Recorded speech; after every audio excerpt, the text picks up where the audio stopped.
Pantano de Susqueda. Pantano de Susqueda. Cuenta un poquillo el resumen rápido. Vale, Pantano rápido, de Susqueda, el resumen es rápido. Contexto. Marc y Paula, dos novios. Él estudiaba para agente forestal, ella trabajaba en una pizzería. Él muy aficionado a los deportes náuticos, todo tipo de deportes, le gustaba mucho el motocross, salir con kayak. Pues quedan una noche para acampar en el pantano de Susqueda, él y la novia, y al día siguiente pues practicar lo que les gustaba, ¿no? El kayak. Gracias, ahora tú. Practicar el kayak. Se van solos, duermen la primera noche frente a un restaurante, curiosamente llamado La Parada. Me recuerda mucho porque en el Alcácer se llamaba El Parador, no sé si te acuerdas. Sí. Y además hay otra coincidencia que ahora te contaré. Bueno, pues duermen aquella noche allí, al día siguiente van al pantano y no se vuelve a saber nada de ellos, ¿no? O sea, no se sabe lo que ha pasado. A los 2 días, porque Paula tenía que entrar no ese día, sino al día siguiente a las 8 de la tarde a trabajar, y no se presenta a trabajar. Entonces, claro, todo el mundo se pregunta qué pasa, ¿no? Porque la chavala era súper responsable y tal. El móvil de ella está apagado, el móvil de él también está apagado. Total, que los amigos de Mari Paula suben hasta el pantano, se llegan al bar de La Parada, hablan con la dueña, y ella les dice que sí, que vio a los 2 chicos que estuvieron allí a la hora de las comidas, que les compró una botella de agua. Estoy hablando de memoria, ¿vale? Si se me va algún dato. Sí, no, tranquilo. Que les compró una botella de agua y que le preguntó unas indicaciones para llegar a una zona determinada del pantano donde poder practicar con kayak, ¿no? Los amigos pues suben, echan un vistazo por allí, hay que tener en cuenta que aquí son 500 kilómetros cuadrados, 500 hectáreas, no sé, una barbaridad de terreno, ¿no? O sea que es imposible de encontrarlo. Total, que al final, el sábado, lo que esto pasa creo que era un jueves o por ahí, el sábado los padres de Marc y Paula se acercan a comisaría, a los Mossos de Escuadra, y ponen la denuncia. Los Mossos pues hacen lo propio, se llegan a hablar con la misma mujer, le dan las mismas indicaciones, hacen una primera revisión por la zona y no ven nada.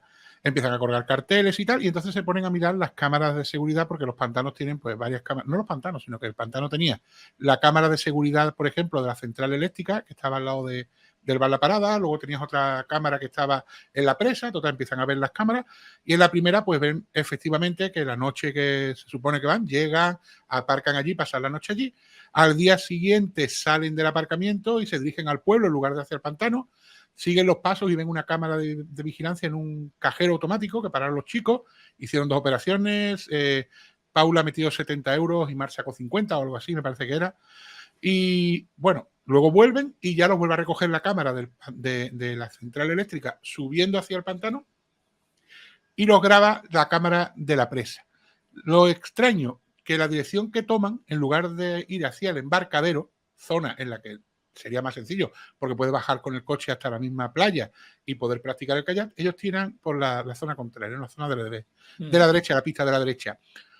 Se sigue la investigación, hay unos senderistas que efectivamente ven a los chicos, ven la furgoneta de los chicos, un Opel Zafira azul que iban, son los últimos que se cruzan con ellos, y además hay un mensaje de WhatsApp entre la madre de Paula y Paula a las 10 y algo de la mañana, que es el último mensaje que reciben de la madre. Y hasta ahí tenían, ¿no? No tenían nada más, empiezan a investigar, comienzan las búsquedas, se encuentran los senderistas, cuando se les toma declaración, declaran que escuchan 3 disparos.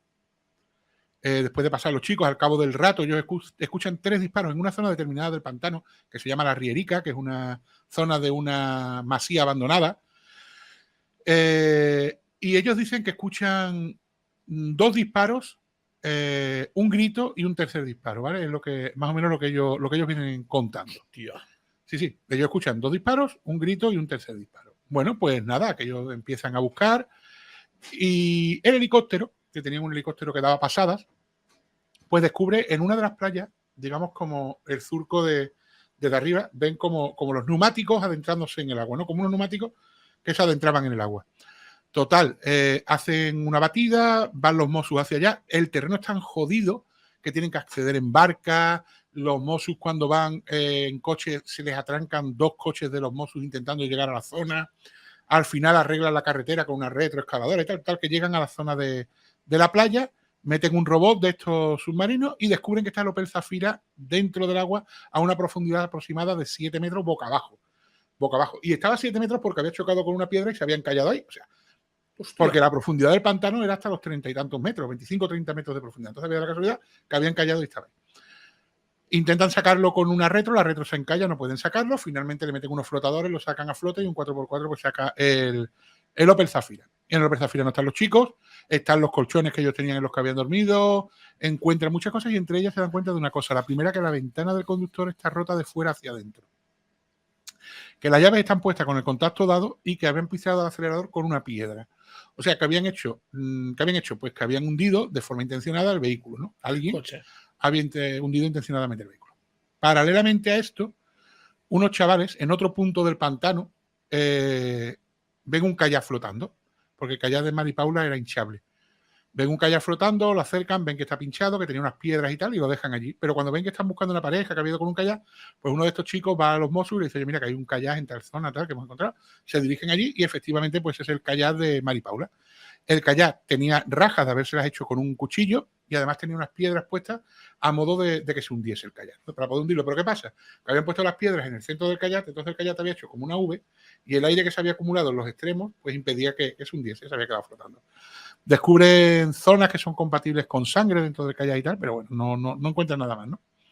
Sigue la búsqueda y tal y no aparecen, los chicos no aparecen, ¿no?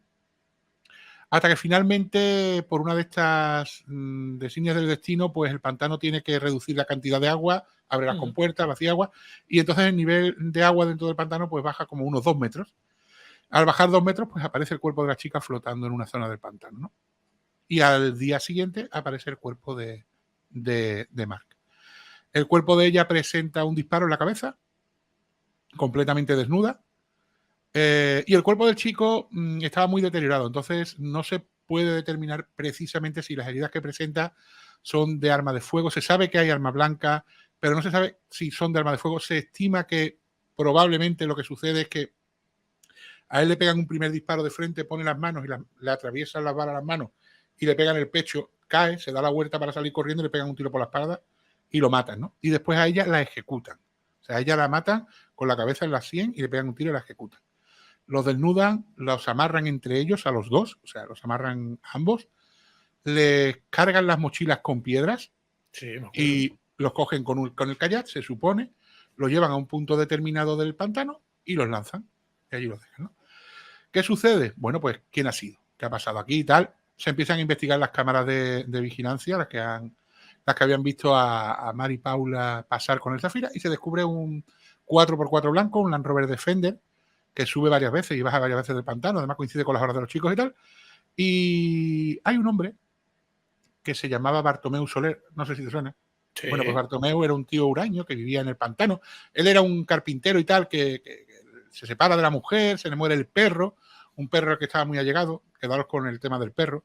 Cuando muere el perro, él decide irse a vivir al monte y se va allí y hace una cabaña con sus propias manos. Él se pega un año, no sé cuántos meses viviendo en el coche y finalmente pues hace una cabañita allí en una zona de Susqueda y allí vive, ¿no? Y él tenía una costumbre que es que en una libreta apuntaba todas las matrículas que veía pasar, porque le habían robado varias veces y para llevar un control de la gente que pasaba por el pantano, pues apuntaba las matrículas.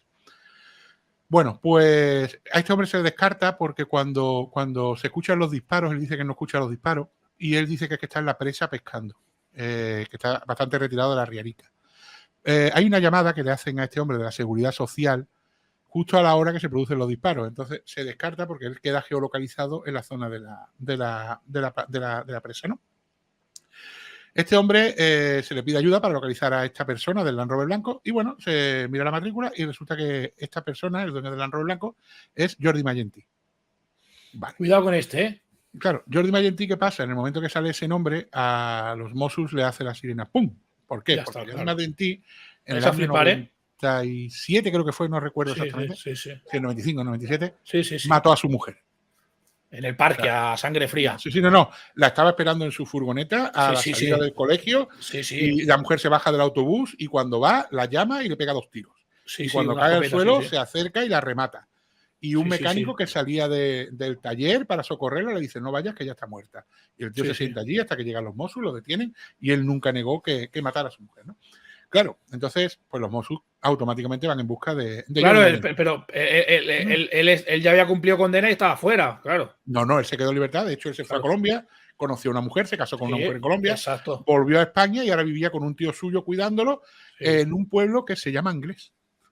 Sí. Oh, eso está Vale, aquí al lado. Pero te es digo que Anglés porque también me recuerda al Alcácer, ¿no? Yo es que en el pantano yo ya he estado, yo llego en el colegio, el pantano, la presa y tal, ¿sabes? Lo que pasa que ahora me gustaría volver a ir, porque bueno, independientemente de esta historia, siempre, claro, ese pantano está como maldito, dicen, ¿no?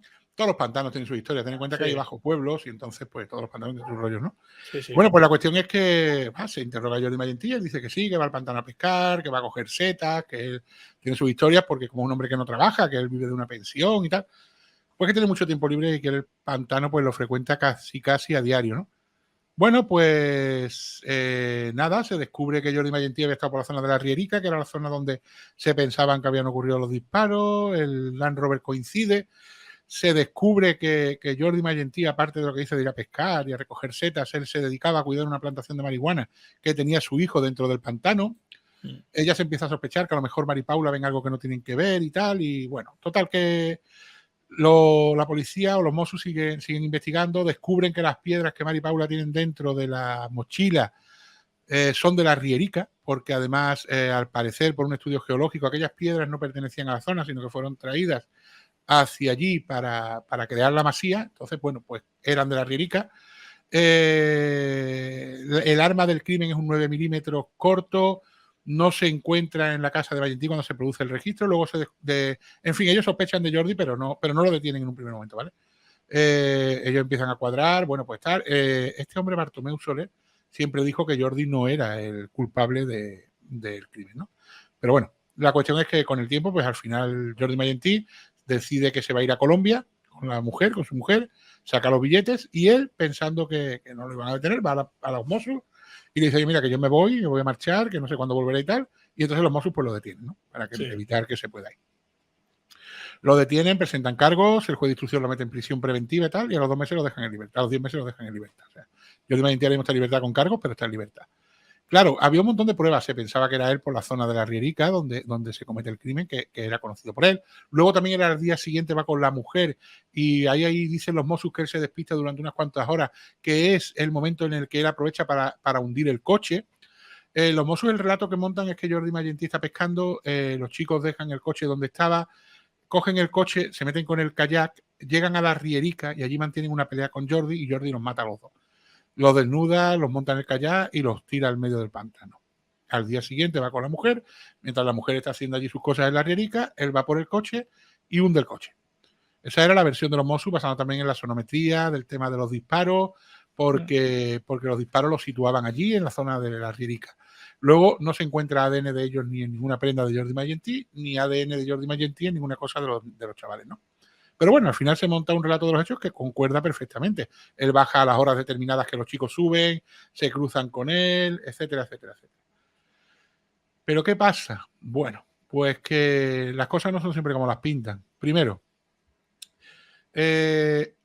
los chicos aparecen, o sea, el coche de los chicos aparece en una zona que no estaba allí. El coche ha tenido que ir, para que se lo ha cogido, lo ha llevado allí para hundirlo, ¿no? Además tenía los bajos del coche los tenía destrozados, porque el que lo ha metido sin cuidado. Y además el que iba y lo mete allí se tiene que conocer el pantano muy bien porque es una zona muy, muy oculta, ¿no? Pero claro, aquí pasa una cosa. Y es la siguiente, que se descubre que Paula no es lanzada al agua cuando la matan, sino que Paula se pega 24 horas fuera del agua. Paula se pega 24 horas tendida en algún lado, escondida en algún lado después de muerta. Entendemos que Paula y Marc. Entonces, si Jordi Magentí es el que las mata, no los tira al agua el mismo día que los mata. Luego hay otra cuestión, y es que ¿por qué el coche tiene la ventana rota de fuera hacia adentro? O sea, a mí eso lo que me hace pensar es que alguien los asalta en el coche y rompe la ventana para tener acceso a ellos. Porque dice la gente, no, para hundirlo, no, para hundirlo tenía la llave. El tío que hundió el coche lo hundió con la llave. Claro. ¿Me entiendes o no? Luego, otra cosa que también, el tema de la sonometría. La gente decía que el tema de la sonometría, el abogado defensor de Jordi Magentí dice, no, es que ustedes habéis buscado si coincide donde mi cliente estaba con la zona de los disparos. No si se podía haber sonado en otro lado, sino si coincidía. Total, que al final la sonometría se echa por tierra, se tiene que hacer de nuevo, pero el problema está en que para hacer una sonometría concreta se tiene que hacer con las mismas condiciones en las que se encontraron en el año 2017, creo que fue cuando ocurrió el crimen. ¿Por qué? Porque el nivel del agua influye, porque muchas cosas influyen, entonces se intentó hacer este verano pasado, pero creo que todavía no se ha hecho, ¿no? Luego también se descubre que hay 400 personas o 400 dispositivos móviles que se conectan a las antenas de telefonía cercanas al pantano. Ya ves. Exacto. Hay una serie de individuos por la zona que también son extraños. Jordi Mayentí no sabía nadar, entonces eso de entrar con el kayak al pantano no se lo plantean cómo lo hace, ¿no? En fin, no está claro que sea Jordi Mayentí. Hay muchos datos que me he saltado. Por ejemplo, Jordi Mayentí, cuando lo meten en prisión, al preso de confianza termina diciéndole que el asesino es el hijo, que el hijo mató a Mari Paula, que cuando llegó los dos chavales ya estaban muertos, porque él tiene mucha complicidad con su hijo. O sea, a pesar de que ha matado a su madre, el hijo, por lo visto, lo venera. Eso es una cosa rarísima, tío, que se lleve tan bien con el padre sabiendo que el padre mató a su madre, tío. O sea, una cosa Sí. muy rara. Sí, muy rara, ¿eh? Muy loco, ¿eh? Sí. Y tienen una complicidad tremenda. O sea que es un crimen. Yo os digo la verdad, si queréis escuchar los datos, pues mira, podéis ver mi vídeo, podéis ver, por ejemplo, el podcast de criminopatía. Hay mucho sobre el pantano de Susqueda, y la verdad que de aquí tenéis el libro de ay, ¿cómo se llamaba? Leche, me he quedado en blanco, no recuerdo cómo se llamaba la escritora, tío. Tula Soler. O Tura Soler, ¿no? Mira, yo te digo una cosa, Trium. Yo tengo un colega que es policía, sargento, sí. y a veces cuando hemos hecho alguna investigación paranormal se ha venido porque le mola el rollo y tal, y viene por mí porque nos conocemos desde los 3 años. Y yo le comenté de ir al pantano Susqueda porque él tiene información en el sentido de que, porque bueno, pues sabe cosas y tal, ¿no? Y él me dice, yo voy a ir, pero si voy, tú tranquilo, que voy a ir bien armado allí. Sí, pero ¿sabes por qué? Mucho cuidado. Sí, porque es lo que me dice, allí hay mucho tráfico y mucha mandanga y cosas raras. Armas. Y tráfico de armas. Y tú ves allí que estás con el coche aparcado y se piensa un tío que has visto algo que no tenías que haber visto, que es lo que él tiene la teoría, de que estos chavales vieron algo que no tenían que haber visto. Bueno, espérate, que todavía no te he contado la última parte. Ahí tenéis al tema de Bartomeu Soler, que es el hombre que les dice la matrícula de tal, que además es el que ayuda en todo a los Mossos, le dice por dónde tienen que tirar, cuando aparecen los cuerpos es el que indica por dónde tienen que llegar a ellos, porque el pantano es un laberinto. Entonces él es el que se encarga de todo. Bueno, pues Bartomeu Soler aparece muerto a finales de 2019 en la cabaña. Pero claro, aparece de una manera muy extraña. Tura Soler, me han puesto el nombre por aquí, Tura Soler, que es la periodista que escribe el libro, cogió mucha confianza con él e intentó sacarle siempre información, ¿no? Porque ella decía que él se sabía más de lo que contaba. Cuando van a verlo, a finales de 2019, en diciembre, descubren que tiene una soga para haberse ahorcado, pero él no muere ahorcado, ni se ahorca. Él aparece justo tirado del suelo debajo de la soga, ¿no? Y llevaba muerto allí una semana. Cuando se le hace la autopsia, se descubre que ha muerto de un infarto. Y se descubre una carta dentro de la casa en la que él dice que se va a suicidar porque se quiere ir con su perro, el perro que murió antes de irse al pantano de Susqueda, ¿eh? O sea, porque lo echa mucho de menos, que tal y que cual, ¿no? Pero claro, lo que llama la atención es que esta persona muere de un infarto. La soga la prepara una semana antes, esa soga está puesta ahí, él pasa, no un mes antes creo, él pasa por debajo de la soga montones de veces, o sea, tú tienes una soga ahí preparada para ahorcarte que no utilizas y finalmente te acabas muriendo de un infarto a los pies de la soga. Llega el posicionamiento de Google, de los coches de Mark y de los teléfonos de Mari Paula. Sí.